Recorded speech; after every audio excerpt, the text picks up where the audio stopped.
La llave giró en la cerradura por última vez, y el sonido metálico y definitivo resonó en el pasillo vacío como un martillazo en el alma de Elena.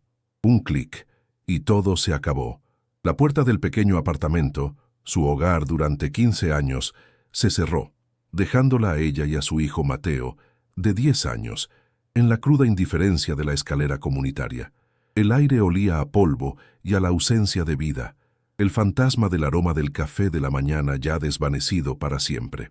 Elena sintió el corazón apretado en un puño de hielo. 6 meses. Solo 6 meses habían pasado desde que el camión de su marido no regresó, desde que la noticia de su muerte en una carretera solitaria le destrozó la vida. Pero el golpe final no fue el luto, sino la montaña de deudas que él dejó atrás, una avalancha silenciosa que había arrasado con todo. Ahora, en la calle, con el ruido del tráfico de la ciudad como única y hostil compañía, Elena sujetaba con una mano la maleta raída y con la otra la pequeña y fría mano de Mateo, cuyo silencio era más ensordecedor que cualquier llanto. Su vulnerabilidad era absoluta, un abismo abierto a sus pies.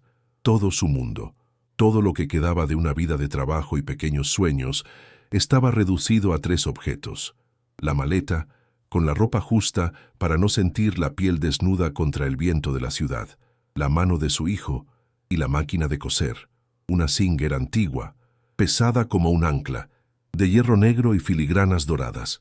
Era la herencia de su madre, su herramienta de trabajo, la fuente de los pocos pesos que ganaba remendando ropa para los vecinos. Ahora era un lastre de casi 20 kilos que le destrozaba el brazo y la espalda, pero abandonarla era como abandonar la última molécula de esperanza.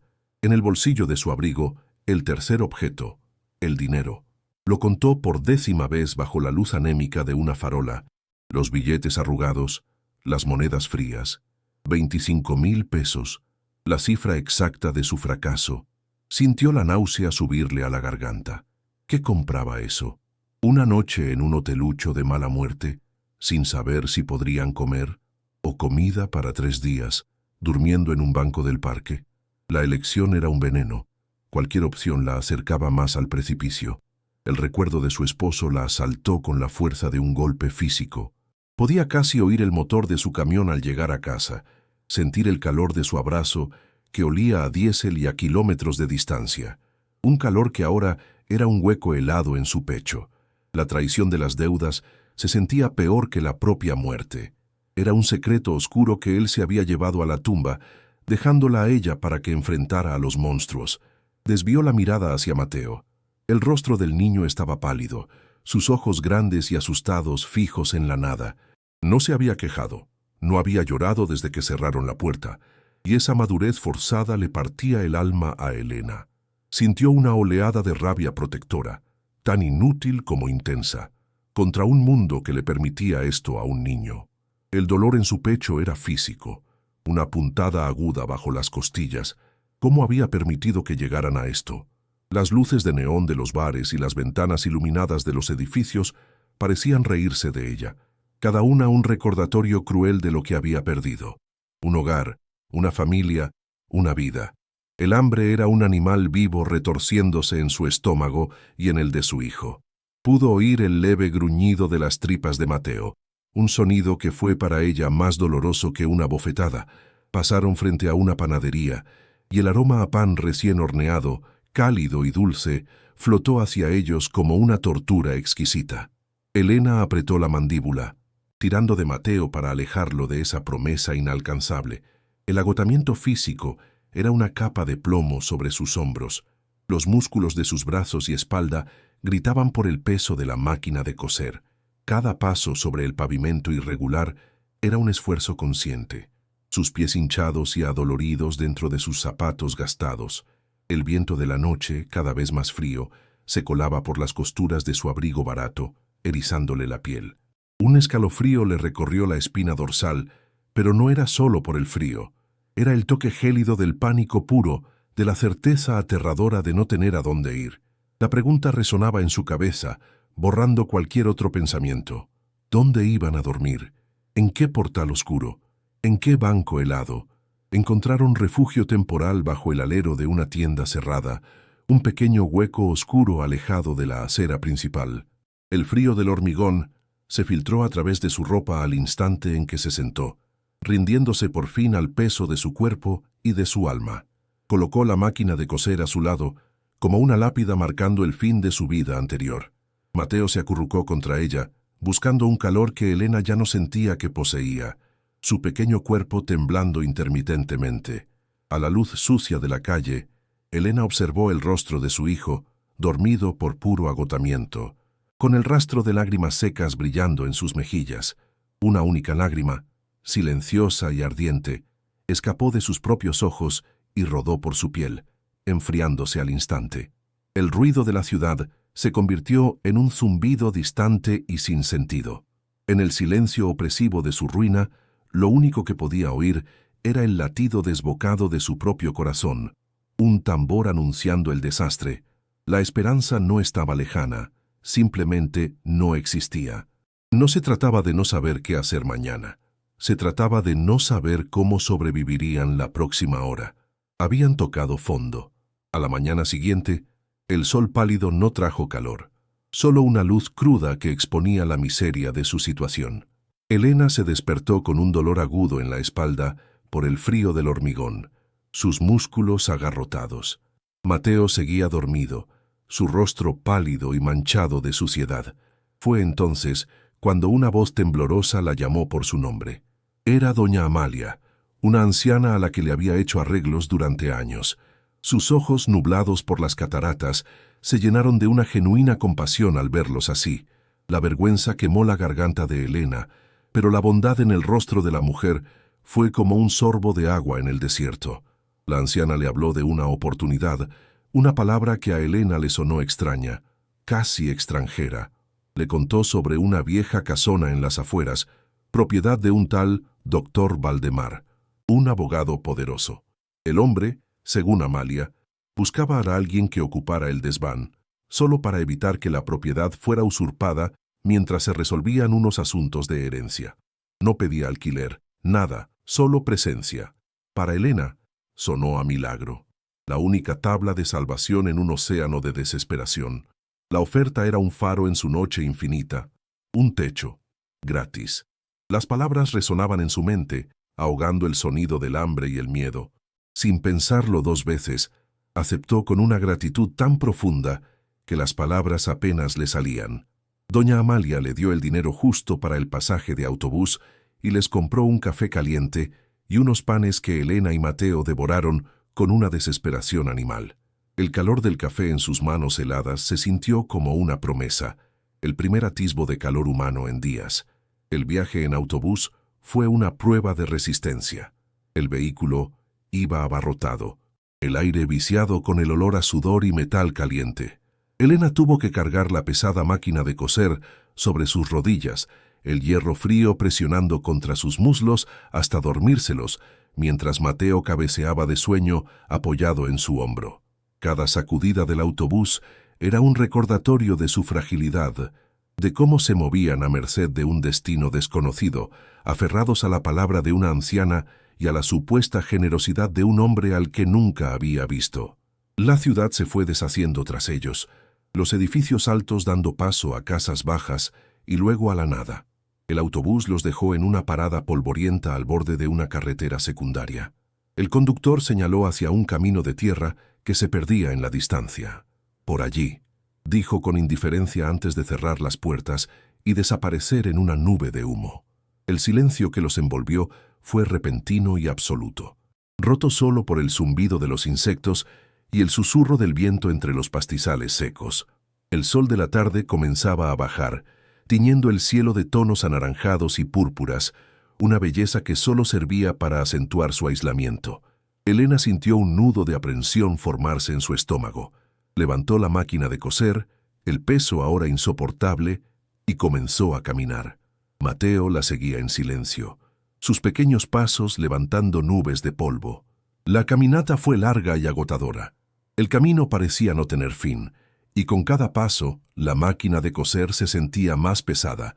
Sus brazos gritaban de dolor y sus piernas temblaban por el esfuerzo. El optimismo inicial se evaporaba lentamente, reemplazado por una creciente ansiedad, que encontrarían al final de este camino. Finalmente, la vieron. La casona se alzaba al final del camino, una silueta oscura y angulosa contra el cielo moribundo.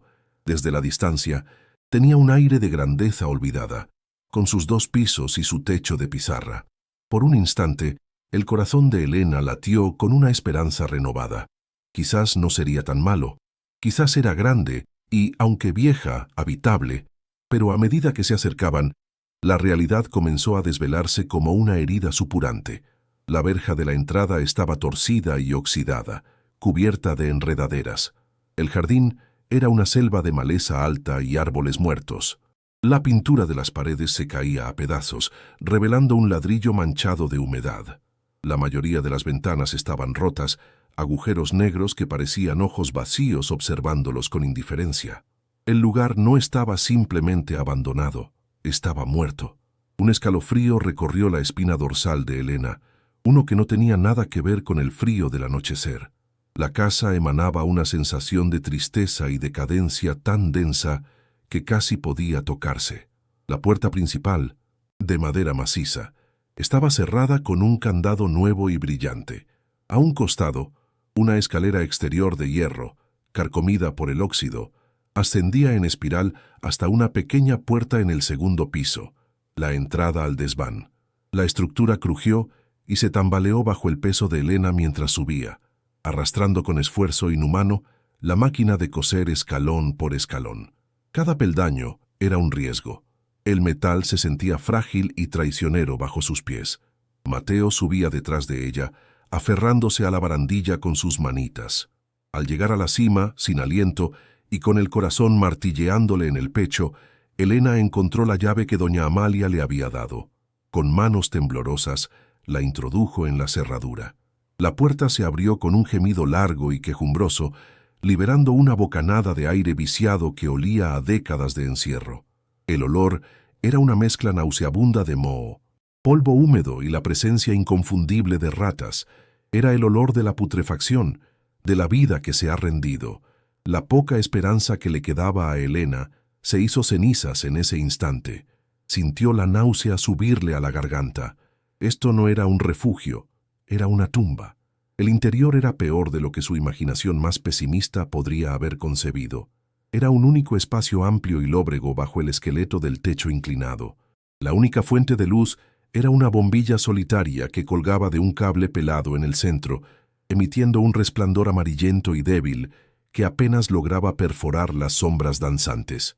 El suelo estaba cubierto por una gruesa capa de polvo y excrementos de roedores. En un rincón, una mancha oscura y húmeda en el techo indicaba una gotera activa. El sonido constante de una gota de agua cayendo en un charco invisible era el único latido de aquel lugar muerto. Hacía un frío penetrante, una humedad que se calaba hasta los huesos, mucho peor que el frío de la calle. No había muebles, ni un solo objeto que indicara que alguna vez hubo vida allí. Solo el vacío, la suciedad y la desesperación. Elena dejó caer la máquina de coser al suelo, con un ruido sordo que resonó en el silencio opresivo. El sonido fue tan definitivo, tan final, que sintió como si algo dentro de ella se rompiera para siempre. Miró a su alrededor, y la magnitud de la decepción la golpeó con la fuerza de un golpe físico. Había arrastrado a su hijo a este agujero inmundo. Había cambiado la relativa limpieza de la calle por este nido de ratas y podredumbre. Las lágrimas, que había contenido con tanta fuerza, finalmente brotaron, silenciosas y ardientes, corriendo por sus mejillas sucias. Se dejó caer de rodillas sobre el suelo mugriento, el cuerpo sacudido por sollozos ahogados que no quería que Mateo oyera. Se sentía estúpida, ingenua. ¿Cómo pudo creer que alguien le daría algo a cambio de nada? Este no era un acto de caridad. Era una forma cruel de usar su desesperación para poner un guardián gratuito en una propiedad ruinosa. La soledad del lugar era aplastante. Estaban a kilómetros de la parada del autobús, sin vecinos a la vista, atrapados en medio de la nada.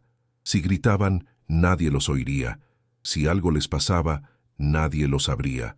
La sensación de aislamiento era total. Un muro invisible que los encerraba con su miseria. Mateo se acercó a ella y, sin decir una palabra, la abrazó. Su pequeño cuerpo temblaba, no solo de frío, sino de miedo.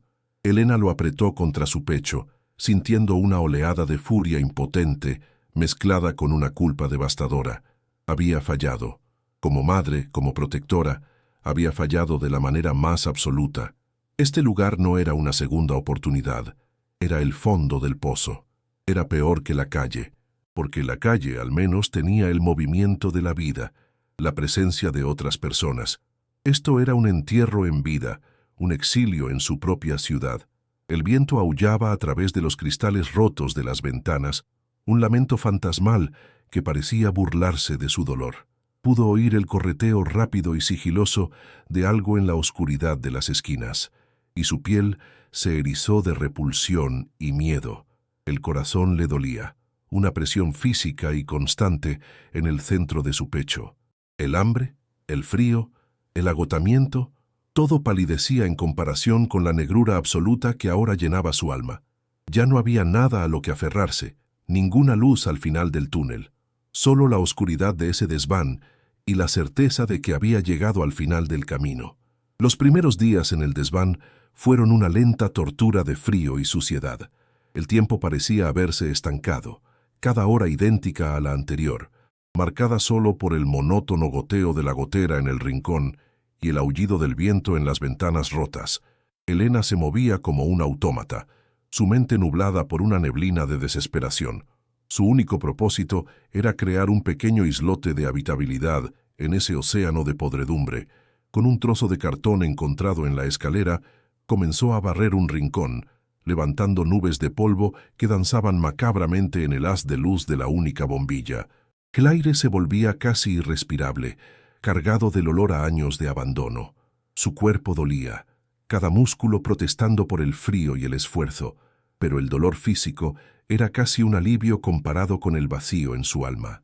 No había futuro, no había pasado, solo el insoportable ahora de raspar la mugre del suelo de un lugar que odiaba, un lugar que era su única opción para no dormir en la calle.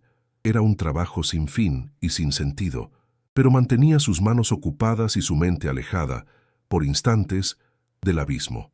Mateo, con la increíble resiliencia de la infancia, intentaba ayudar. Su pequeño rostro, siempre serio, se concentraba en la tarea de apilar unos trozos de madera suelta que encontraron como si construyera una fortaleza contra la miseria que los rodeaba. Elena lo observaba por el rabillo del ojo, y cada muestra de su inocencia era una puñalada en su corazón. Ella le había fallado. Lo había traído a este infierno. Un día, mientras intentaba barrer con más energía de la que poseía, Mateo se tropezó. No fue una caída aparatosa, más bien un traspié torpe en un rincón oscuro que aún no habían limpiado. El cuerpo del niño golpeó el suelo de madera y en medio del silencio opresivo del desván, un sonido resonó, anómalo y extraño. No fue el golpe sordo y sólido que Elena esperaba. Fue un toc hueco, profundo, como si la madera no tuviera nada debajo. Un sonido que no pertenecía a la lógica de un piso macizo. Elena se detuvo, el cartón en su mano, el polvo asentándose a su alrededor. El sonido se quedó flotando en el aire, cargado de una extraña interrogación. Al principio, Elena no le dio importancia. «Ten más cuidado, mi amor», le dijo con voz cansada, su instinto maternal superando cualquier otra sensación. Pero Mateo, ya de pie y sacudiéndose el polvo, no se movió del sitio. Sus ojos grandes estaban fijos en el suelo. «Mamá», dijo con una voz baja y extrañamente insistente. Sonó raro. Se agachó y golpeó la tabla con los nudillos. Toc, toc, toc. El sonido hueco se repitió, inconfundible esta vez. Luego, golpeó la tabla de al lado. Tuc, tuc, tuc. Sólido, compacto. Volvió a la primera. Toc, toc, toc. La diferencia era tan clara, tan evidente, que un escalofrío recorrió la espalda de Elena, uno que no tenía nada que ver con el frío. Se acercó lentamente, la incredulidad luchando contra una incipiente curiosidad. Se arrodilló junto a su hijo, el frío y la suciedad del suelo filtrándose a través de la tela de sus pantalones. El corazón, que había estado latiendo con el ritmo lento y pesado de la resignación, comenzó a acelerarse, bombeando una mezcla de miedo y una excitación que no sentía desde hacía años. La tabla de madera era como las demás, oscura, cubierta de una capa de mugre casi petrificada. No había nada visiblemente diferente en ella, pero cuando Elena la golpeó con sus propios nudillos, el eco vacío que le devolvió fue una confirmación que le erizó la piel. Era un secreto gritando bajo sus pies, una anomalía en la perfecta desolación de aquel lugar. Por un instante, el mundo exterior, el hambre, la desesperanza, todo se desvaneció. Solo existía esa tabla y el misterio que ocultaba. ¿Qué podía ser? Una parte de su mente, la parte racional y cansada, le dijo que probablemente era solo una viga podrida, una trampa peligrosa en un lugar ya de por sí ruinoso. Pero otra parte, una parte que creía muerta y enterrada, se aferró a esa pequeña desviación de la norma como un náufrago a una balsa. Era algo, y algo era infinitamente mejor que la nada absoluta en la que habían estado viviendo. La necesidad de saber qué había debajo se convirtió en una urgencia física, un picor en sus manos, una tensión en su pecho. Necesitaba algo para hacer palanca. Su mirada recorrió el desván desolado. No había herramientas, no había nada, solo basura. Entonces recordó el único objeto de metal que poseían, aparte de la máquina de coser. Rebuscó en la maleta raída, sus manos temblorosas apartando la poca ropa que tenían. Allí estaba, un viejo cuchillo de cocina con el mango de plástico agrietado, uno de los pocos enseres que había logrado salvar antes del desalojo. Lo cogió. El metal frío y romo se sentía a la vez ridículo e increíblemente poderoso en su mano. Volvió al lugar, arrodillándose de nuevo. El corazón le martilleaba contra las costillas, un tambor salvaje en el silencio del desván. Miró a Mateo, cuyos ojos no se apartaban de ella, llenos de una expectación casi dolorosa. «Aléjate un poco», le susurró, su propia voz sonando extraña a sus oídos. Introdujo la punta del cuchillo en la fina rendija entre la tabla hueca y su vecina. La madera estaba hinchada por la humedad y apenas había espacio. Hizo fuerza. El cuchillo se dobló peligrosamente. Un sudor frío le perló la frente, no solo por el esfuerzo, sino por el miedo. ¿Y si se rompía? ¿Y si no era nada? ¿Y si solo estaba perdiendo el tiempo, alimentando una fantasía estúpida? Pero la alternativa era sentarse y esperar a que la miseria los consumiera. Volvió a intentarlo, esta vez moviendo la punta del cuchillo hacia adelante y hacia atrás, tratando de raspar la suciedad y la madera podrida para ampliar la grieta. El sonido del metal raspando la madera era agudo y desagradable. Sus músculos, ya doloridos, gritaban en protesta. De repente, con un crujido seco, la punta del cuchillo se hundió un poco más. Un pequeño trozo de madera se desprendió. Ahora tenía un punto de apoyo. Metió la hoja más adentro y, usando todo el peso de su cuerpo, hizo palanca. La tabla gimió, se resistió, y luego, con un largo y quejumbroso crujido de madera vieja rindiéndose, uno de los extremos se levantó unos centímetros del suelo. El olor que emanó de la abertura fue instantáneo y diferente. No era el olor a moho y humedad del desván. Era un aroma seco, a polvo antiguo, a encierro prolongado, a madera de cedro y a papel viejo. Un olor a tiempo sellado. Elena contuvo la respiración, el corazón desbocado. Con las manos desnudas, a pesar de las astillas, agarró el borde de la tabla y tiró con todas sus fuerzas. La madera, liberada por fin, cedió por completo, revelando lo que ocultaba. Debajo no había vigas ni relleno. Había un hueco perfectamente cuadrado, oscuro como la boca de un lobo. Una pequeña trampilla de madera, con una argolla de metal oxidado incrustada en el centro. Era un compartimento secreto, deliberado, oculto a simple vista durante décadas. La realidad de aquello la golpeó con fuerza. Alguien, hace mucho tiempo, se había tomado la molestia de construir esto, de esconder algo con sumo cuidado. Y ellos, por un azar increíble, acababan de encontrarlo. El miedo y la fascinación luchaban en su interior, dejándola paralizada por un instante, con la mirada fija en esa promesa de oscuridad. Por un momento, el terror la invadió. ¿Qué clase de secretos guarda una casa así? Pensó en ratas, en serpientes, en cosas peores. El instinto le gritaba que volviera a poner la tabla en su sitio, que olvidara lo que había visto, que no tentara a una suerte que ya les había sido demasiado esquiva. Miró a Mateo, que se había acercado de nuevo, sus ojos brillantes de curiosidad infantil, sin rastro de miedo. ¿Cómo podía ella, la adulta, la protectora, ser la cobarde? Respiró hondo, el aire polvoriento llenando sus pulmones, y tomó una decisión. Metió los dedos en la argolla de metal. Estaba fría y rugosa por el óxido. Tiró. La pequeña puerta no se movió.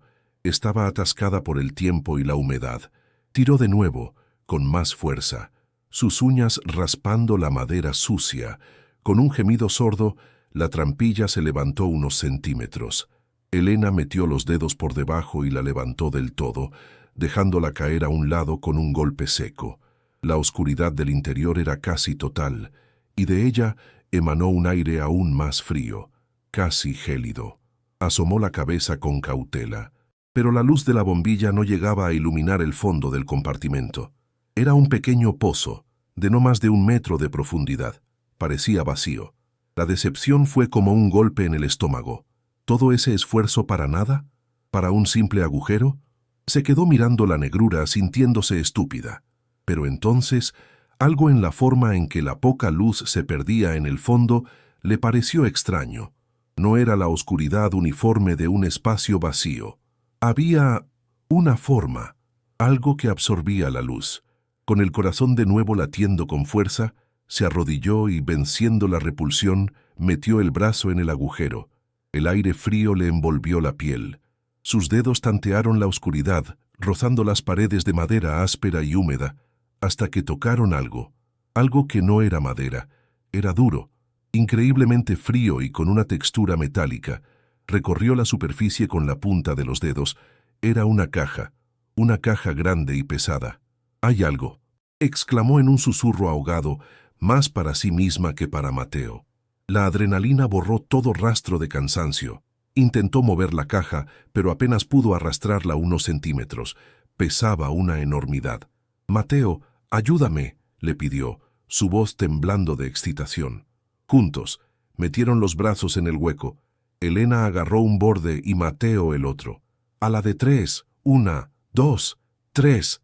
Tiraron al unísono, sus músculos tensándose hasta el límite. El cofre se raspó contra las paredes de madera del compartimento y con un esfuerzo inhumano lograron izarlo hasta el borde y volcarlo sobre el suelo del desván. Cayó con un clank metálico, pesado y definitivo, que hizo vibrar las tablas del piso. Era un cofre de metal oscuro, casi negro, reforzado con tiras de hierro y remaches. No era grande, pero su densidad era evidente. Estaba cubierto de óxido y suciedad, pero extrañamente bien conservado. En el frente, un simple cierre de pestillo, también oxidado, lo mantenía sellado. No había candado. Elena y Mateo se quedaron mirando el cofre, sin aliento, cubiertos de polvo y sudor. Parecía un objeto de otro tiempo, un artefacto de una historia olvidada que había estado esperando en silencio bajo sus pies. Durante un minuto eterno, ninguno de los dos se movió. Solo se oía el sonido de sus respiraciones agitadas y el incesante goteo en el rincón. Era real. Estaba allí. Una nueva ola de miedo se apoderó de Elena. Encontrar un compartimento secreto era una cosa. Encontrar un cofre cerrado era otra muy distinta. Esto se sentía importante, peligroso. El contenido de esa caja podía ser cualquier cosa, desde documentos sin valor hasta algo que alguien no quería que se encontrara. Y ellos lo habían encontrado. Volvió a coger el cuchillo de cocina, sus manos ahora mucho más firmes. Se arrodilló frente al cofre e introdujo la punta en el mecanismo del cierre. Hizo palanca con cuidado, moviendo el metal oxidado. Hubo un chirrido agudo, y luego, con un clic sorprendentemente fuerte, el pestillo saltó. El cofre estaba abierto. Elena posó la mano sobre la tapa. El metal estaba helado. Sintió un vértigo repentino, una náusea de pura tensión. Miró a Mateo, que contenía la respiración, sus ojos fijos en la caja. ¿Y si estaba vacío?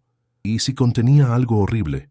Respiró hondo una última vez y, con un movimiento rápido, levantó la tapa. Las bisagras protestaron con un gemido agudo y oxidado.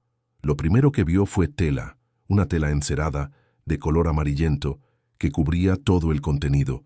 El olor que se liberó fue el mismo que había notado antes, pero más intenso. El aroma a tiempo encapsulado. Con dedos que temblaban de forma incontrolable, Elena agarró una esquina de la tela. Era rígida y fría. La apartó lentamente, y entonces lo vio. La luz débil de la bombilla solitaria se reflejó en la superficie, devolviendo un brillo cálido, denso, imposible. Un brillo que su cerebro se negó a procesar durante un segundo. Oro. La superficie del cofre estaba cubierta de lingotes de un metal dorado y pesado. La respiración se le atoró en la garganta. Sus ojos se abrieron hasta que sintió que le dolían. No podía ser. Era una alucinación. Un sueño provocado por el hambre y la desesperación. Extendió una mano temblorosa y rozó la superficie de uno de los lingotes. Estaba frío, sólido, pesado. Era real. Un sollozo seco escapó de sus labios.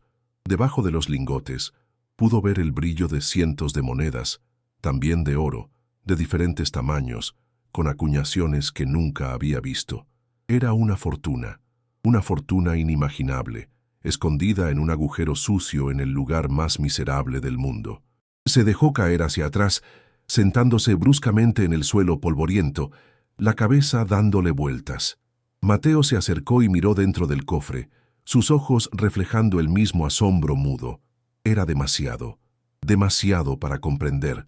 Las lágrimas comenzaron a brotar de los ojos de Elena, pero esta vez no eran de tristeza ni de desesperación. Eran lágrimas de shock, de incredulidad, de un terror abrumador ante la magnitud de lo que habían encontrado. Pero el oro no era lo único que había en el cofre. Cuando sus ojos se acostumbraron al brillo, vio que, a un lado de los lingotes, había otros objetos cuidadosamente envueltos. Apartó con cuidado un par de lingotes. El peso la sorprendió de nuevo, y descubrió 2 paquetes más. El primero era un diario de aspecto antiguo, con una cubierta de cuero oscuro, agrietado por el tiempo, pero aún intacto. El segundo era un fajo de documentos, amarillentos y frágiles, atados con una cinta de tela que alguna vez debió ser roja, pero que ahora estaba desvaída y pálida. El corazón de Elena dio un vuelco. El oro era una respuesta a sus problemas más inmediatos, una solución milagrosa a su pobreza. Pero el diario y los documentos, esos eran diferentes. Desprendían un aura de importancia, de peligro. Esos papeles no eran un tesoro, eran un secreto. Con un cuidado reverencial, como si tocara una reliquia, levantó el diario. El cuero se sentía suave y frágil bajo sus dedos. Lo abrió por una página al azar. Estaba cubierto de una caligrafía elegante y apretada, la tinta descolorida por el paso de las décadas. Eran palabras, una historia. La verdadera naturaleza de su descubrimiento apenas comenzaba a revelarse. Las manos de Elena temblaban tanto que apenas podía sostener el diario. El brillo del oro, que un momento antes había representado una salvación milagrosa, ahora parecía siniestro, casi acusador. Un sudor frío le recorría la espalda. A pesar del frío húmedo del desván, dejó a un lado un pesado lingote, el metal gélido contra su piel, y se concentró en los objetos que prometían no una fortuna, sino una historia. El diario. La cubierta de cuero, suave y agrietada como la piel de un anciano, se sentía viva bajo sus dedos. Lo abrió con un cuidado casi religioso. El sonido de las páginas quebradizas al pasar era como un susurro del pasado. El olor a papel viejo y tinta descolorida llenó sus pulmones, un aroma a secretos guardados durante demasiado tiempo. Su corazón latía con una fuerza descontrolada, un tambor sordo que marcaba el ritmo de un descubrimiento que ya no se sentía como una bendición, sino como una carga. Sabía, con una certeza que le helaba la sangre, que las palabras contenidas en ese libro cambiaríanlo todo para siempre. No era solo dinero, era un alma atrapada. La caligrafía era elegante, pero las líneas se inclinaban con una urgencia desesperada. La primera página estaba fechada, 12 de marzo de 1978. Elena sintió un escalofrío, una época oscura, un tiempo de susurros y desapariciones. Leyó las primeras líneas, su boca seca. Mi nombre es Arturo Benítez y soy periodista. O lo era. Ahora soy un fantasma en mi propia casa, un custodio de la verdad en un país que la asesina en callejones oscuros. Si alguien lee esto, significa que mi tiempo se ha acabado, pero que mi último acto de desafío ha sobrevivido. La garganta de Elena se cerró. Las palabras eran de un hombre que sabía que iba a morir. El oro en el cofre ya no brillaba. Parecía absorber la poca luz del desván, volviéndose opaco y pesado como un cadáver. La presencia del autor del diario era casi palpable en la habitación, una sombra de valentía y terror que se aferraba a cada palabra escrita. Elena siguió leyendo, absorbida por una historia que no era la suya, pero que, de alguna manera, acababa de reclamarla como propia. Avanzó varias páginas, la narrativa volviéndose más febril y paranoica. Arturo describía seguimientos, llamadas telefónicas en mitad de la noche que se cortaban al contestar, la sensación constante de ser observado. Luego, en una entrada de abril, llegó la revelación que lo cambió todo. Elena leyó la frase en voz alta, su propia voz un murmullo tembloroso en el silencio. El oro ha llegado, no es mío, es oro manchado de sangre, arrancado de las manos de la familia de un hombre bueno, un colega desaparecido por atreverse a imprimir la verdad. Lo llaman botín de guerra. Yo lo llamo evidencia. La náusea subió por la garganta de Elena. Miró el cofre y la visión del oro la repelió. Ya no veía lingotes y monedas, sino las lágrimas y el sufrimiento de una familia destrozada. Este tesoro no era una herencia olvidada. Era el producto de un crimen atroz, un acto de barbarie perpetrado por el régimen que había sumido al país en el terror. El peso en su pecho se hizo insoportable, una mezcla de horror y una extraña y amarga compasión. El diario lo explicaba todo con un detalle escalofriante.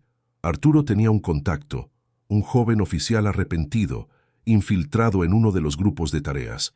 Este contacto le había informado de una fortuna confiscada a un editor de un periódico opositor, torturado y desaparecido junto a su esposa.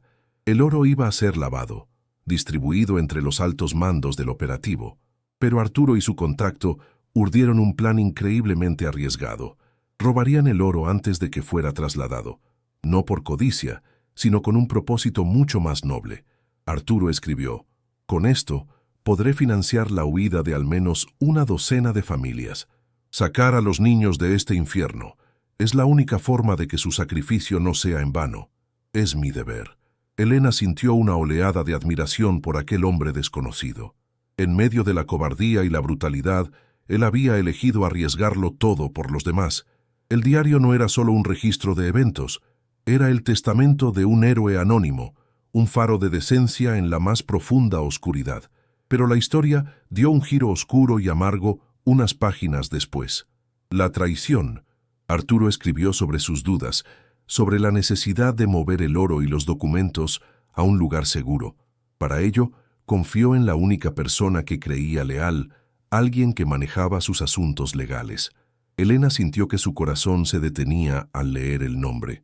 He cometido un error terrible. Confié en mi joven y ambicioso abogado, el doctor Valdemar. Le hablé de mi plan, de mi necesidad de proteger los documentos que prueban el origen del oro y la identidad de los asesinos. Vi la codicia en sus ojos, pero la ignoré. Fui un necio. Doctor Valdemar, el mismo hombre que le había cedido el desván, el mismo abogado poderoso del que le había hablado doña Amalia. Las piezas del rompecabezas encajaron en la mente de Elena con la fuerza de una explosión. La generosidad del abogado no era tal, era una estrategia. Él sabía que el tesoro estaba aquí, y la estaba usando a ella y a su hijo como peones en su juego macabro que duraba ya 40 años. El aire pareció volverse denso, difícil de respirar. Elena se sintió atrapada, como si las paredes del desván se estuvieran cerrando sobre ella. La supuesta tabla de salvación era en realidad la boca del lobo. Valdemar la había puesto aquí, en el lugar exacto donde había estado buscando durante décadas, quizás esperando que la desesperación o la casualidad la llevaran a encontrar lo que él no había podido. ¿La estaba vigilando? ¿Era todo una prueba? El pánico era una marea helada que la inundaba por completo. Agarró el fajo de documentos, sus manos temblorosas apenas capaces de desatar la cinta descolorida. Eran aún más condenatorios que el diario.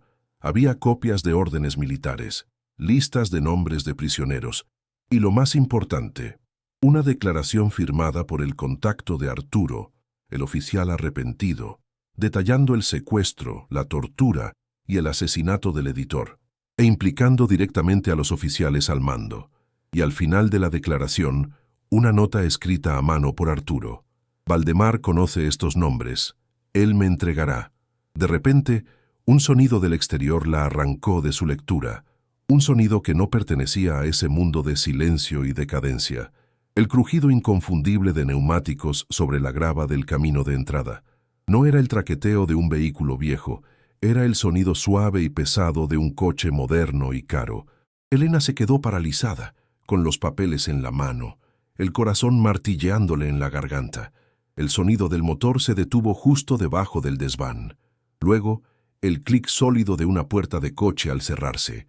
El silencio que siguió fue peor que el ruido. Era un silencio expectante, cargado de amenaza. Mateo, que había estado observando todo en un estado de asombro silencioso, la miró con los ojos muy abiertos, sintiendo el cambio repentino en la atmósfera. Elena le hizo un gesto desesperado para que guardara silencio, llevándose un dedo a los labios. Su cuerpo entero era un nudo de tensión, cada nervio gritando peligro. Alguien había llegado, y en ese lugar aislado no podía ser una visita casual. Era él. Entonces oyó los pasos, el gemido metálico y quejumbroso de la escalera exterior de hierro. Pasos lentos, medidos, seguros, el sonido de zapatos caros, de suela de cuero, sobre los peldaños oxidados. Cada crujido era una descarga eléctrica que le recorría la espina dorsal. Tenía que esconderlo. Con una velocidad que no creía poseer, Elena metió de nuevo el diario y los documentos en el cofre, sin cuidado, arrugando los frágiles papeles. Trató de cerrar la tapa, pero sus manos temblorosas no obedecían. El pestillo no encajaba. Los pasos estaban a mitad de la escalera. Desesperada, no intentó cerrar el cofre. Lo empujó con todas sus fuerzas hacia el rincón más oscuro del desván, detrás de una pila de harapos y maderas podridas, rezando para que las sombras lo ocultaran. Justo cuando lograba cubrirlo con un trozo de lona sucia, los pasos se detuvieron frente a la puerta.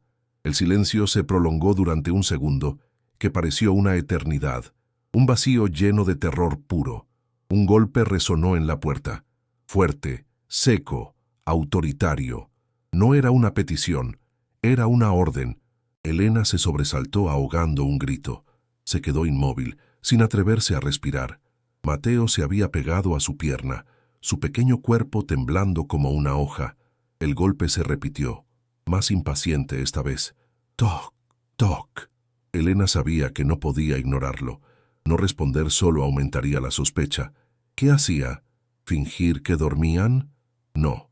Era media tarde. Con el corazón en la boca y las piernas como gelatina, se acercó a la puerta. El rostro que imaginaba al otro lado era el de un monstruo, el de un traidor cuya historia acababa de leer. Cada paso hacia la puerta era un paso hacia una confrontación para la que no estaba preparada. Era una simple costurera, viuda y pobre. ¿Cómo podía enfrentarse a un hombre tan poderoso y despiadado? Se sentía como un ratón atrapado, esperando a que la serpiente decidiera atacar. El destino de su vida y la de su hijo pendían de lo que sucediera en los próximos minutos. Abrió la puerta apenas una rendija, lo suficiente para ver. Y allí estaba él, el doctor Valdemar. Era más alto de lo que imaginaba, vestido con un traje oscuro e impecable que parecía ridículamente fuera de lugar en aquel entorno de miseria. Su pelo era de una plata perfecta, peinado hacia atrás. Su rostro era una máscara de amabilidad estudiada, pero sus ojos, pequeños y fríos, se movían con rapidez, escrutándolo todo. Una sonrisa fina se dibujó en sus labios, una sonrisa que no llegó a sus ojos. «Señora Elena, buenas tardes», dijo, su voz tan suave y pulcra como su traje. Estaba por la zona y pensé en pasar a ver si se había instalado cómodamente. La falsedad de su tono era tan evidente que a Elena se le erizó la piel. El olor de su colonia, cara y penetrante, invadió el aire viciado del desván, un aroma de poder y riqueza que olía a peligro. Elena solo pudo asentir, incapaz de articular palabra, sintiendo su mirada fría recorrerla de arriba a abajo, registrando su ropa sucia y su rostro pálido. Los ojos de Valdemar recorrieron el interior del desván por encima del hombro de Elena. Su mirada era aguda, analítica, como la de un depredador inspeccionando su territorio. Se detuvo un instante en la zona del suelo donde habían levantado la tabla, un área ahora torpemente barrida. Luego, su vista se deslizó hacia el rincón oscuro donde ella había escondido el cofre.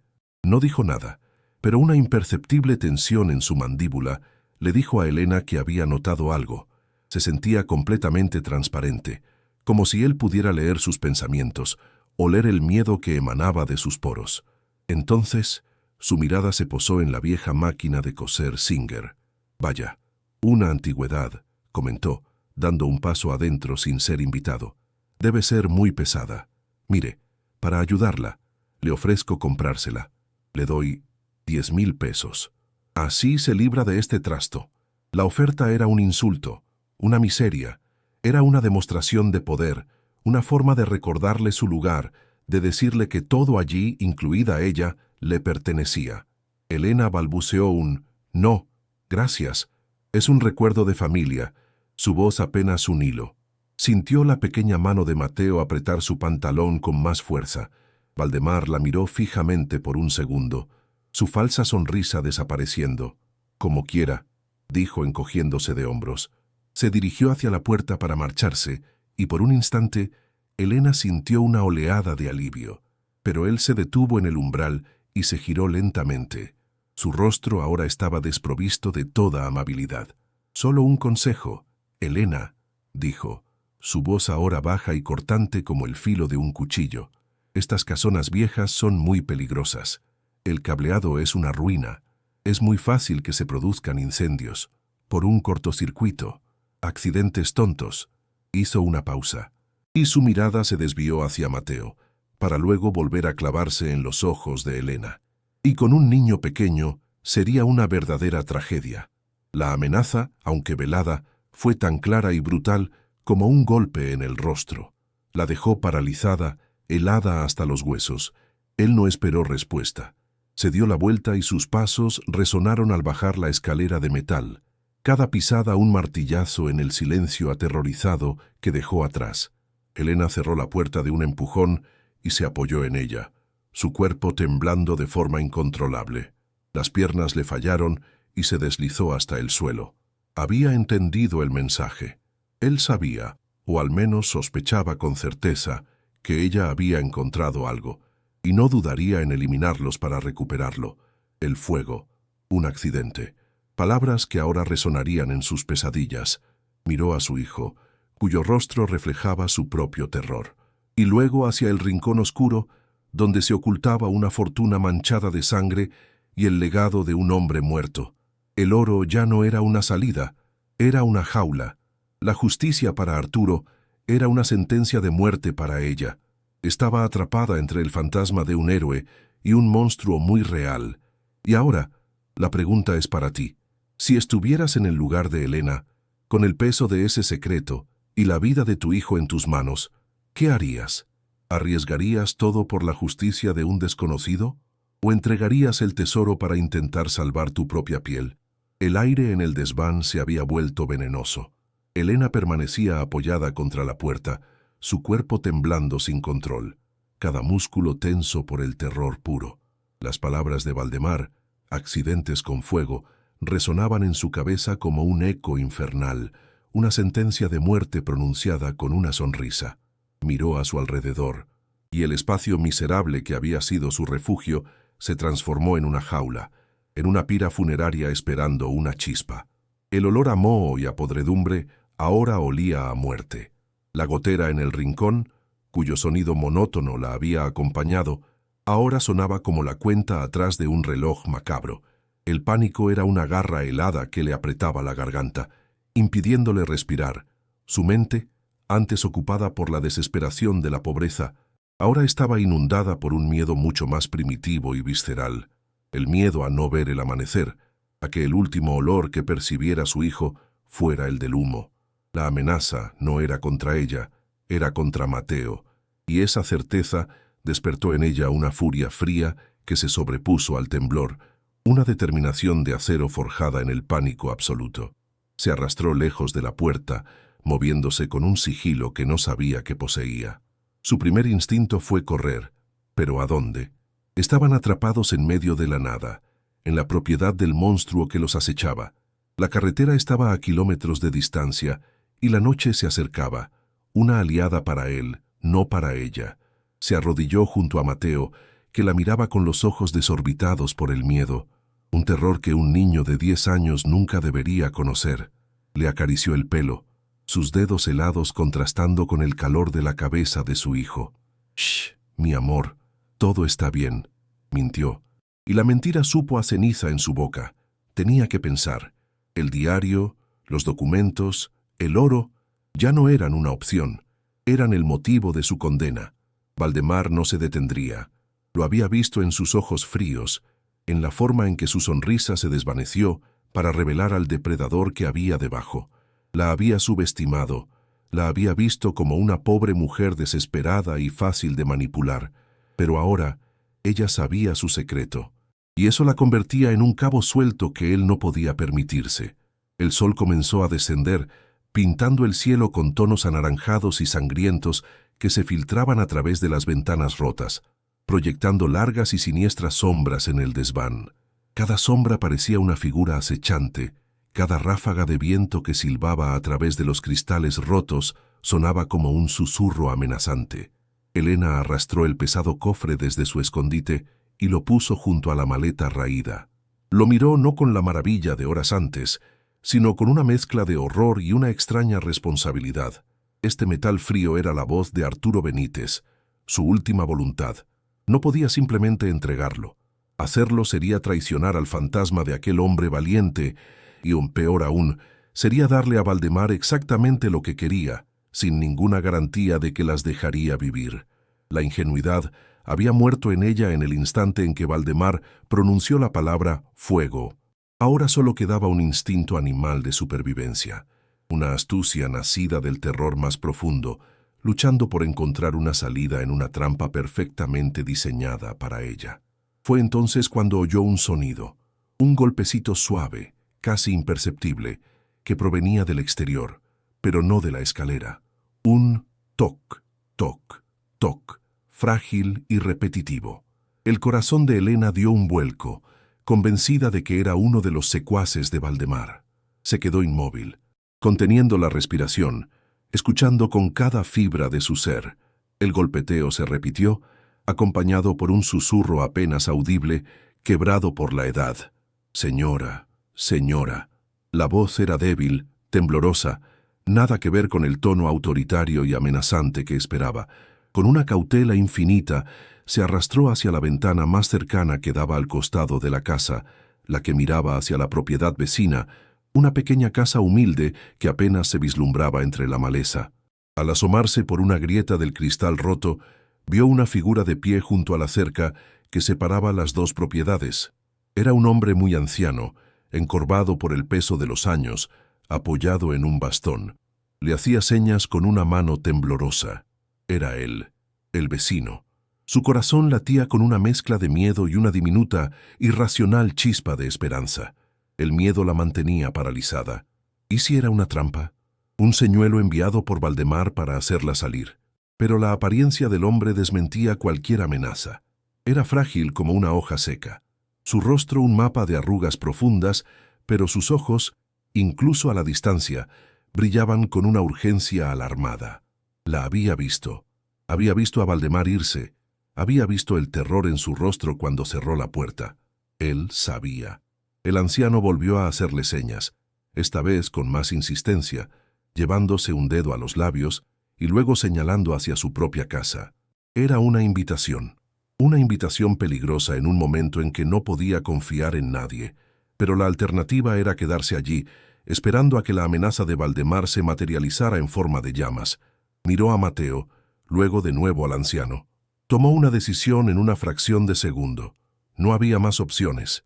Agarró la mano de su hijo, susurrándole que hiciera silencio absoluto, y se deslizó fuera de la puerta del desván, bajando la escalera de metal con un cuidado infinito, cada peldaño un gemido que le parecía un grito en el silencio del atardecer. El viaje a través del jardín abandonado fue una pesadilla de sigilo. La maleza seca crujía bajo sus pies, cada sonido una traición.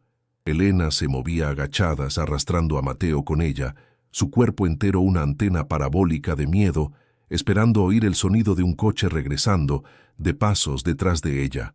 Finalmente, llegó a la vieja cerca de alambre que separaba la propiedad de la de su vecino. El anciano la esperaba al otro lado, su rostro lleno de una preocupación genuina y profunda.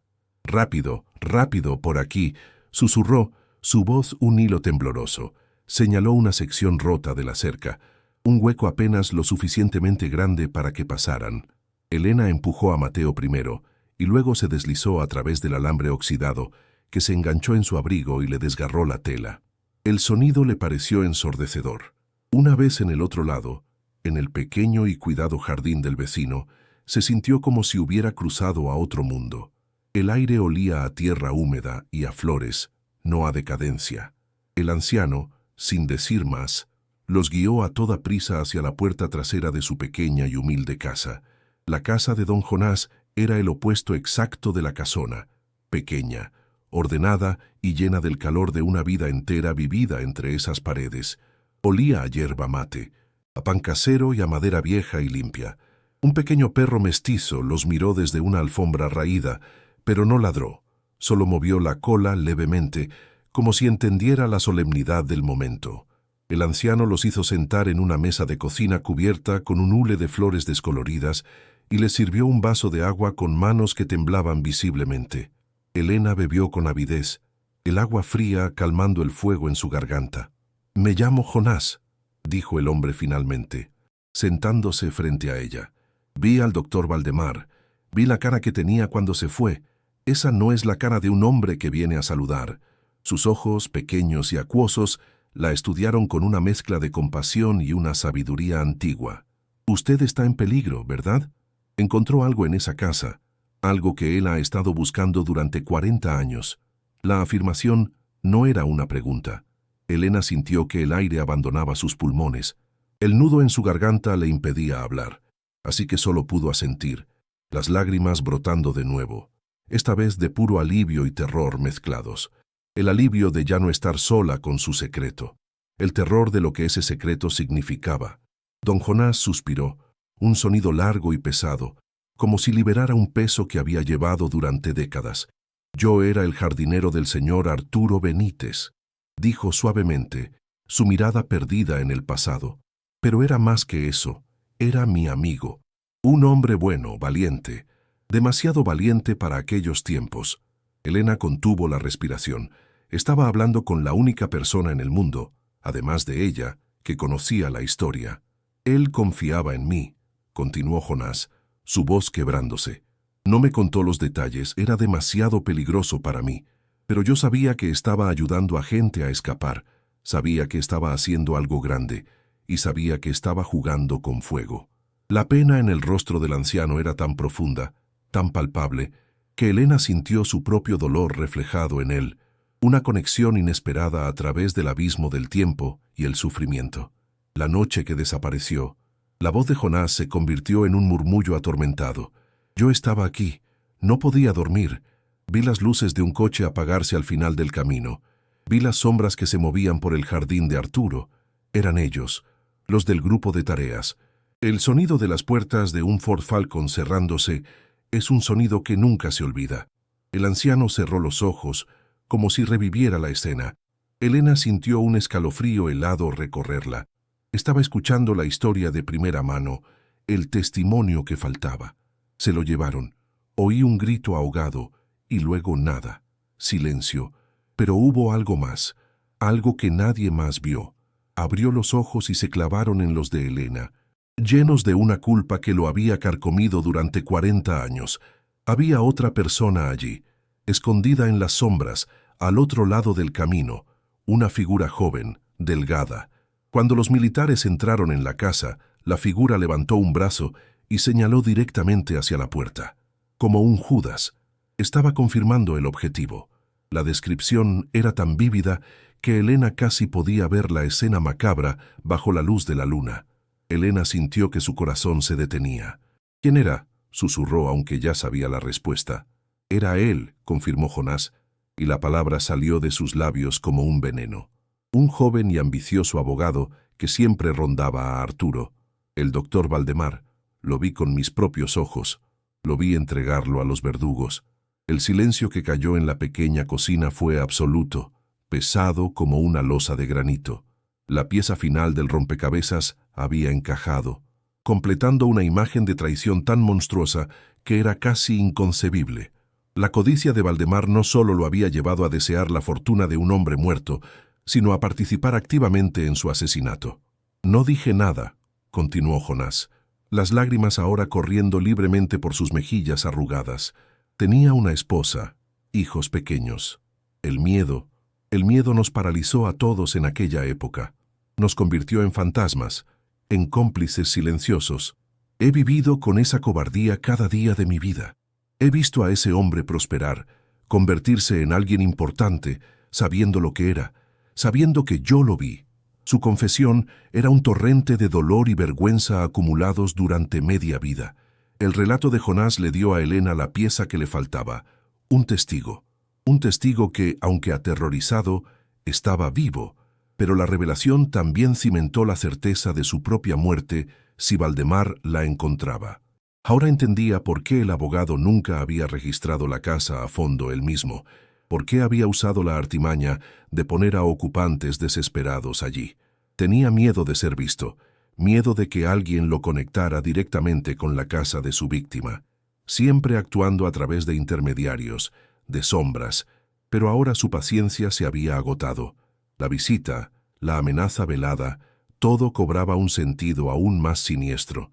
Él sospechaba que ella lo había encontrado, y el testimonio de Jonás confirmaba que Valdemar era capaz de cualquier cosa para proteger su secreto. Elena se sentía como si estuviera en el centro de una telaraña tejida 40 años atrás, y el más mínimo movimiento podría alertar a la araña. Agradeció a Jonás con un nudo en la garganta y contra las súplicas del anciano para que se quedara, decidió volver al desván. Necesitaba recuperar el cofre. Era la única prueba. El regreso al desván fue aún más aterrador que la huida. La noche había caído por completo, una oscuridad espesa y sin luna que envolvía la casona, haciéndola parecer un mausoleo gigantesco. Elena se movía a tientas, con Mateo pegado a su espalda. Cada sonido natural de la noche amplificado hasta convertirse en una amenaza. El ulular de una lechuza sonaba como un presagio, el crujido de una rama bajo sus pies, como el chasquido de un hueso. Al entrar de nuevo en el desván, el frío y el olor a podredumbre la golpearon con una fuerza renovada. Se sentía como entrar voluntariamente en su propia tumba, pero no podía dejarlo atrás. El cofre no era solo oro y papeles, era la justicia de Arturo, la expiación de Jonás y, ahora, su única y desesperada moneda de cambio para sobrevivir. Se arrodilló junto a él, sus manos rozando el metal frío. El peso era formidable. ¿Cómo podría escapar con esto? La pregunta quedó flotando en el aire opresivo, sin respuesta. Se sentó en la oscuridad, abrazando a su hijo con el cofre a sus pies, y esperó. Esperar era lo único que podía hacer. Escuchar y esperar. Las horas se arrastraron como una tortura. Elena no durmió. Se quedó sentada en el suelo polvoriento, con la espalda apoyada en la pared húmeda, tensa como la cuerda de un violín. Cada crujido de la vieja casa era un sobresalto que le aceleraba el pulso.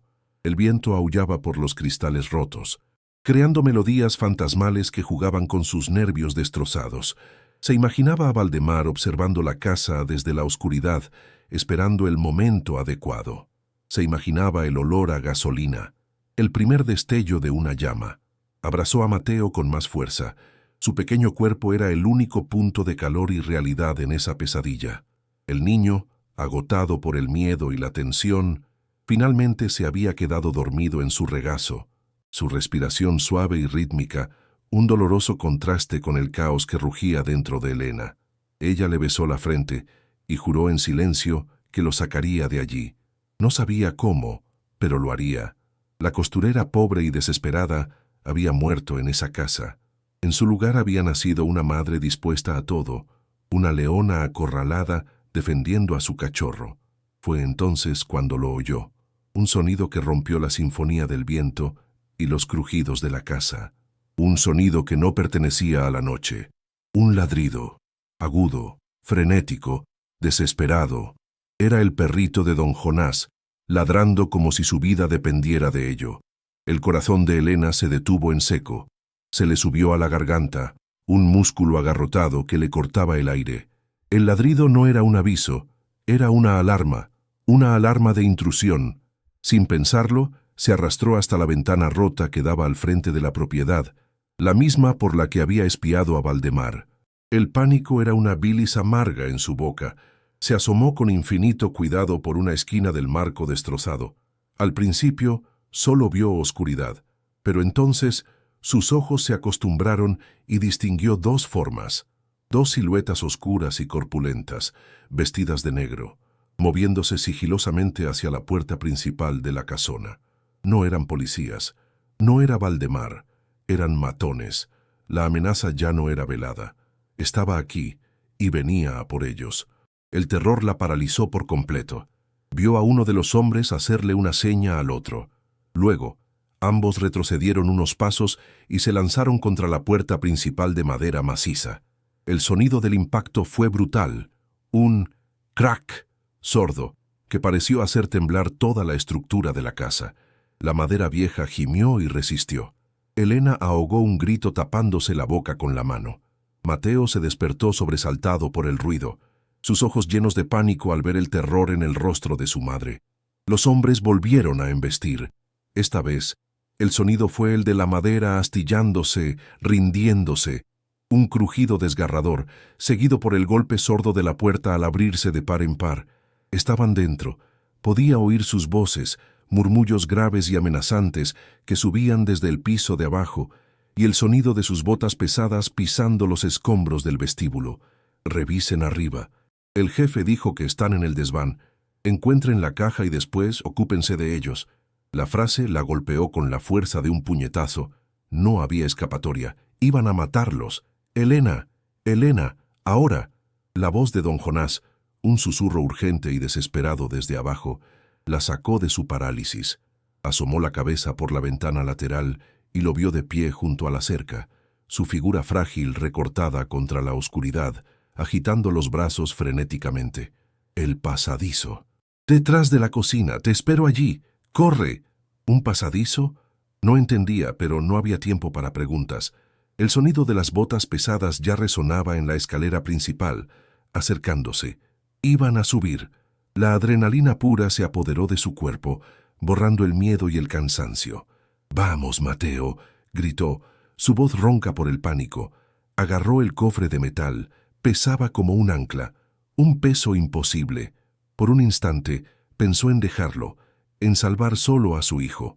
Pero la imagen del rostro valiente de Arturo y la mirada culpable de Jonás brilló en su mente. No, era todo o nada. Con un gruñido de esfuerzo sobrehumano, levantó el cofre, el metal helado presionando contra su pecho, los músculos de sus brazos y espalda gritando en agonía.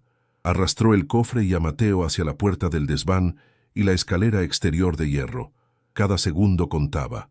Podía oír a los matones en el primer piso, abriendo puertas, tirando muebles, buscándolos. El sonido de sus pasos en la escalera principal era inminente. Bajó la escalera de metal a trompicones, casi cayendo en cada peldaño, el cofre golpeándole las piernas, el ruido metálico haciendo eco en la noche. Mateo lloraba en silencio, aferrado a su falda. Al llegar al suelo, no se detuvo. Corrió hacia la parte trasera de la casa, hacia donde Jonás le había indicado. La parte trasera de la cocina estaba en ruinas, las paredes cubiertas de enredaderas. ¿Dónde estaba el pasadizo? El pánico la cegaba. Entonces lo vio. Jonás, al otro lado de la cerca, apuntaba a una sección de la pared del jardín, una pared de ladrillos casi completamente cubierta por una hiedra espesa. «¡Ahí! ¡Empuja la piedra suelta en la base!», le gritó Jonás. su voz un hilo de esperanza en la oscuridad. Elena soltó el cofre por un segundo y se lanzó hacia la pared, sus manos buscando a tientas. Encontró la piedra. Era más grande que las demás y se movía ligeramente al tacto. La empujó con todas sus fuerzas. Al principio no pasó nada. Los gritos de los hombres se oían más cerca. «No están en el desván, busquen afuera». Estaban saliendo de la casa. El pánico le dio una fuerza desesperada. Volvió a empujar la piedra y esta vez cedió, deslizándose hacia adentro con un chirrido de piedra contra tierra. Detrás se abrió un hueco oscuro y estrecho al nivel del suelo. Un agujero negro que olía a tierra húmeda y a raíces. «Es el viejo túnel del jardinero. Conecta los dos jardines. ¡Rápido!», urgió Jonás. Elena no dudó. Empujó a Mateo primero hacia la oscuridad estrecha. Luego agarró el cofre y, con un último esfuerzo agónico, lo metió en la abertura. Se arrastró detrás de él. El pasadizo era increíblemente estrecho y bajo, obligándola a moverse a cuatro patas sobre la tierra fría y húmeda. Justo cuando su cuerpo desaparecía en la oscuridad, oyó las voces de los matones en el jardín a pocos metros de distancia. El túnel era opresivo, oscuro como la boca de un lobo. El aire era espeso y olía a siglos de tierra sin tocar. Elena se movía a ciegas, empujando el pesado cofre frente a ella, raspándose las rodillas y las manos contra las paredes de tierra y las raíces que sobresalían. Mateo sollozaba en silencio delante de ella. Podía oír su propia respiración, un jadeo áspero y doloroso, y los latidos de su corazón, que retumbaban en sus oídos como un tambor de guerra. Detrás de ellos, los sonidos se amortiguaron, pero aún podía oír los gritos furiosos de los hombres al no encontrarlos. Cada centímetro que avanzaba era una victoria contra la muerte. El pasadizo no era largo, quizás solo 10 o 15 metros, pero en esa oscuridad claustrofóbica pareció una eternidad. Era como ser enterrada viva, arrastrándose por las entrañas de la tierra para escapar de los monstruos de la superficie. El metal del cofre estaba helado, pero ella se aferraba a él como si fuera la vida misma. Era la prueba, la justicia, la única arma que tenía, y no iba a soltarla. Finalmente, vio una luz tenue al final del túnel, un rectángulo de luz pálida. Era la salida. Con un último empujón, el cofre se deslizó hacia la luz y ella escuchó el susurro de Jonás. «Ya están aquí. Gracias a Dios». Mateo salió primero, parpadeando ante la débil luz de una lámpara que el anciano sostenía. Luego, Elena salió arrastrándose del agujero, emergiendo en el pequeño y seguro jardín de don Jonás, cubierta de tierra, sangre y sudor. Se puso de pie, temblando, el cuerpo entero dolorido, y se apoyó contra la pared, jadeando en busca de aire. Estaba a salvo. Por ahora, al otro lado de la pared, oyeron el sonido del motor de un coche arrancando con furia y alejándose a toda velocidad por el camino de grava. Se habían ido, pero volverían. El alivio fue momentáneo, inmediatamente reemplazado por la cruda realidad de su situación. Eran fugitivos, con un tesoro manchado de sangre y un secreto que podía matarlos, pero estaban juntos, y por primera vez no estaban solos. Jonás puso una mano temblorosa en su hombro, su rostro una mezcla de terror y una nueva y feroz determinación. En la seguridad de la pequeña cocina, el aire vibraba con la adrenalina residual del escape. Elena se aferraba al borde de la mesa, sus nudillos blancos, el cuerpo entero sacudido por temblores incontrolables. El olor a tierra húmeda y a miedo se pegaba a su piel. A su lado, el cofre de metal era una presencia gélida y pesada, un ancla que la unía a una realidad imposible. Mateo, acurrucado en una silla, la miraba con ojos enormes en un silencio traumático. Fue don Jonás quien rompió la parálisis. Con manos que temblaban como hojas secas, se acercó a un viejo teléfono negro de disco colgado en la pared. El sonido del disco al girar para marcar cada número era un chirrido lento y agónico en el silencio tenso. Elena contuvo la respiración. Jonás no llamaba a la policía local. «Lucas, soy el abuelo», dijo con voz quebrada al auricular. «Escúchame con atención. Ha pasado. Después de 40 años, ha pasado todo esta noche. Necesito tu ayuda. Hay una mujer, un niño, y la prueba. La pausa fue eterna, un abismo de incertidumbre. La voz al otro lado de la línea, la del nieto abogado en Buenos Aires, pasó de la somnolencia confusa a una agudeza cortante en cuestión de segundos. Elena pudo oír el cambio de tono, incluso desde el otro lado de la habitación, un zumbido de urgencia profesional. Lucas, el nieto de Jonás, no hizo preguntas inútiles. Conocía la historia de su abuelo, el peso de su silencio. Abuelo, escúchame bien. La voz era firme, autoritaria. No se muevan de la casa, no abran la puerta a nadie. A nadie. Cierren todo. Apaguen las luces. No hablen por teléfono. ¿Entendido?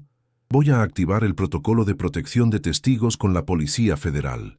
El nombre Valdemar es conocido en los círculos de derechos humanos. Este caso es de lesa humanidad. Es federal.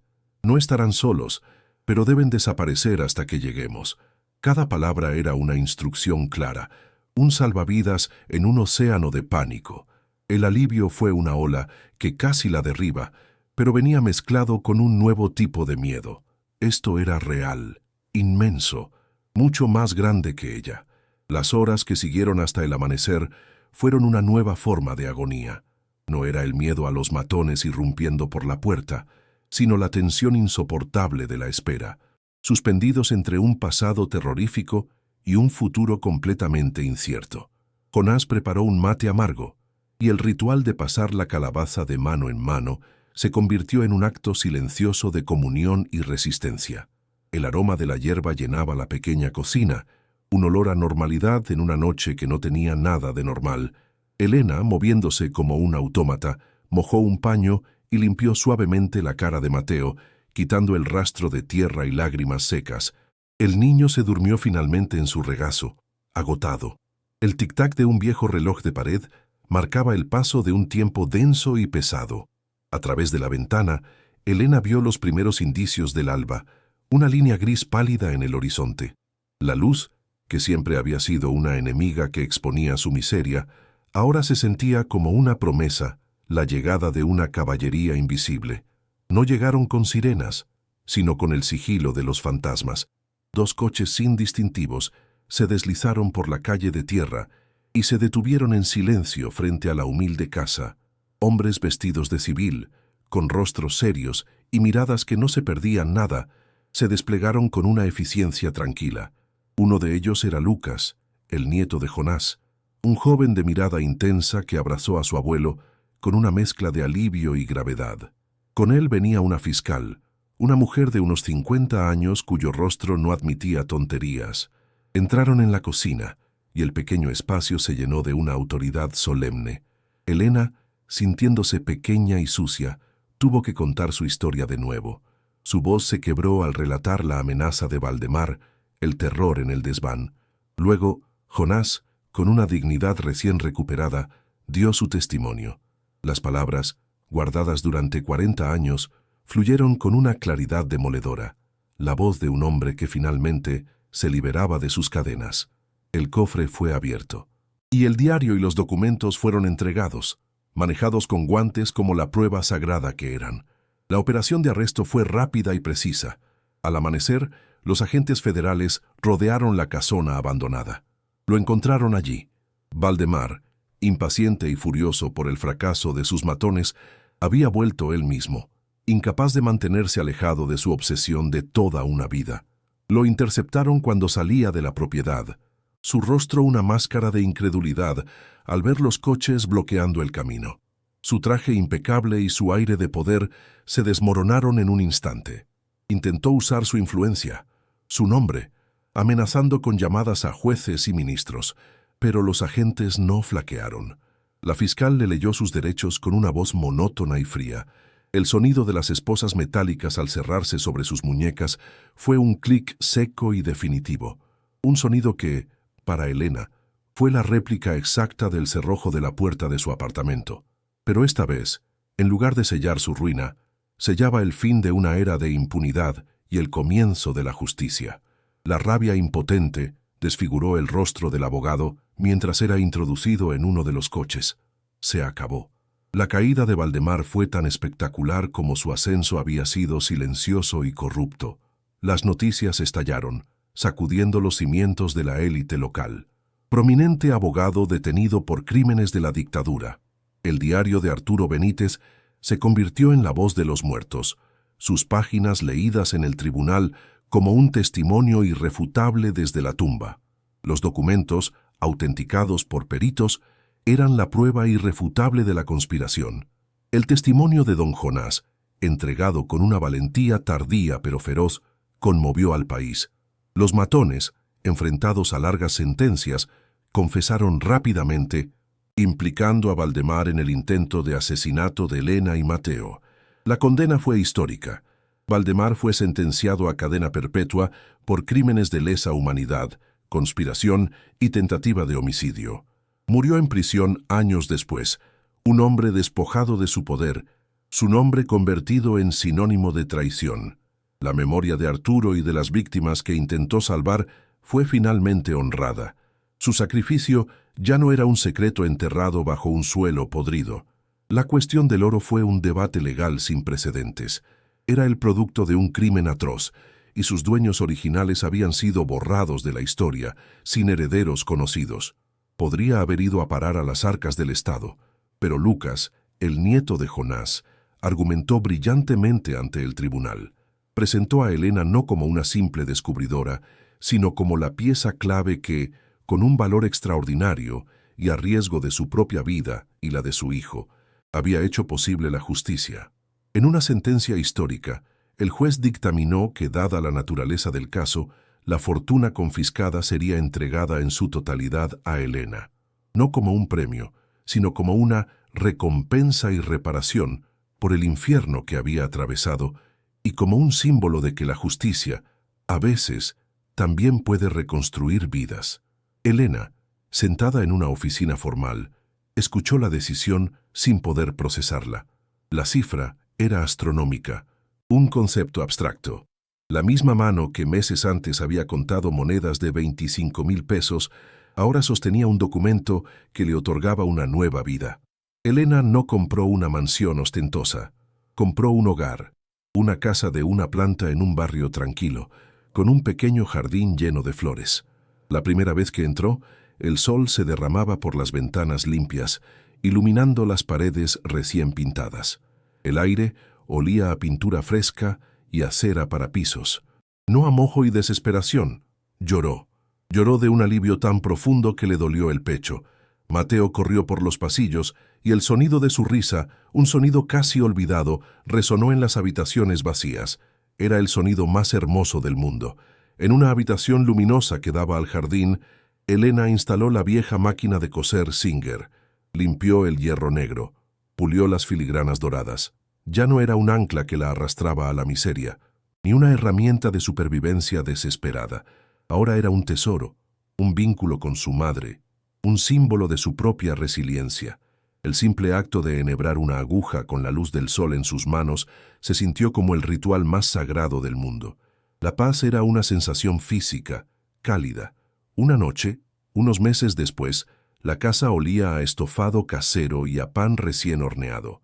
La mesa de la cocina, de madera clara y nueva, estaba puesta para 3. Don Jonás, que parecía haber rejuvenecido 10 años, estaba sentado a la mesa, contándole a un Mateo sonriente historias de su juventud como jardinero. Elena servía la comida, moviéndose con una ligereza que no había sentido en años. Mientras llenaba los platos, una sensación abrumadora la invadió, una que había creído extinta para siempre. La felicidad, pura, cálida y sin adulterar. Se miró las mismas manos que habían hurgado en la tierra y arrastrado un cofre pesado, y notó la pequeña cicatriz pálida de la noche del descubrimiento. Ya no era un recordatorio del miedo, sino de su fuerza.